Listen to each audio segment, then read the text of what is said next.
اللہ تعالیٰ کی تین طاقتوں کو سمجھے بغیر، یقین کے بغیر، یہ سیلاب پاکستان کا تو کیا، آپ کو دنیا کی کوئی چیز سمجھ میں نہیں آ سکتی. اور وہ تین طاقتیں بہت یونیک ہیں.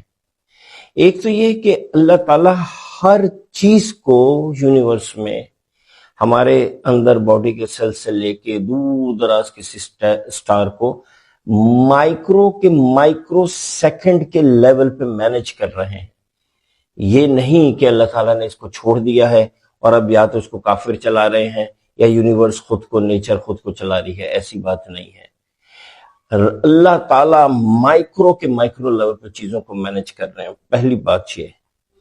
دوسری بات یہ کہ جو ہمارا ایکسپوجر ہے نا چیزوں کا، وہ بہت بہت تھوڑا ہے.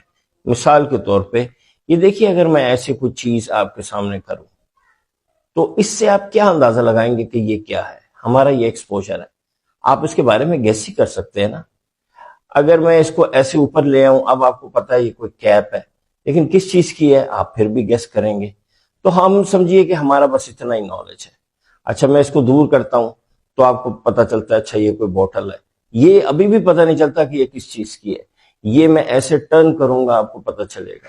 لیکن اس کے اندر انک کتنی ہے، کس کوانٹٹی میں ہے، کس کوالٹی کی ہے، یہ آپ کو پتا نہیں چلے گا. تو اتنا محدود ہے ہمارا نالج کہ ہم جو اللہ تعالیٰ مائکرو سیکنڈ کے لیول پہ چیزوں کو مینج کر رہے ہیں نا، وہ ہم سمجھ نہیں سکتے. یہ دو باتیں ہو گئی.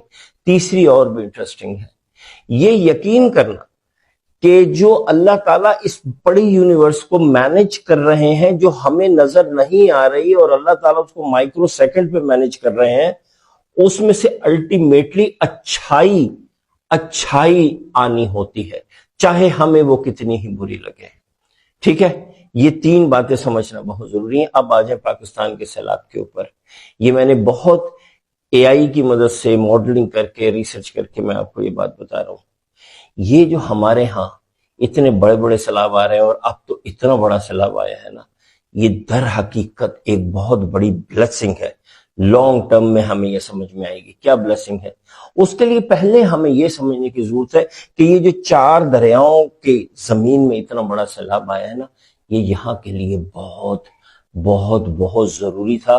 ورنہ 30 سال میں ہم نے مر جانا تھا. یہ سیلاب نہ آتا نا تو ہم سب نے مر جانا تھا. کیوں؟ اب آپ یہ ذرا غور سے سنیے گا. اس خطے کی جو زمین ہے نا، یہ ہماری بریڈ باسکٹ ہے. ہم اس سے کھاتے ہیں، یہ ہمارا اناج ہے. ٹھیک ہے، یہ بالکل کلیئرلی سمجھ لے. اور اس زمین پہ ہم نے نان آرگینک یعنی کیمیکل کھادیں، یہ این پی کیز اور یہ یوریاز ڈال کے اس کو بالکل مردہ کر دیا تھا. بالکل مردہ.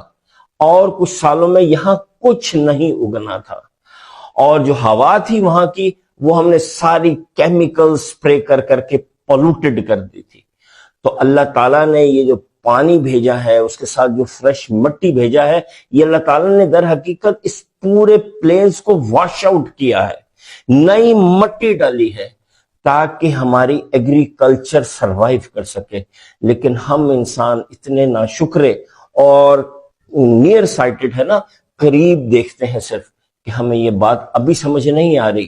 3-4 سال کے بعد جب ہماری فصلیں بہتر ہوں گی، جب ہمارے کسان کو اتنی یوریا نہیں ڈالنی پڑے گی نا، اور فصلیں بہتر طریقے سے اگیں گی، تب ہمیں اللہ تعالیٰ کی یہ رحمت اور اللہ تعالیٰ نے یہ کتنا ہم پہ احسان کیا نا، پھر ہمیں یاد نہیں آئے گا.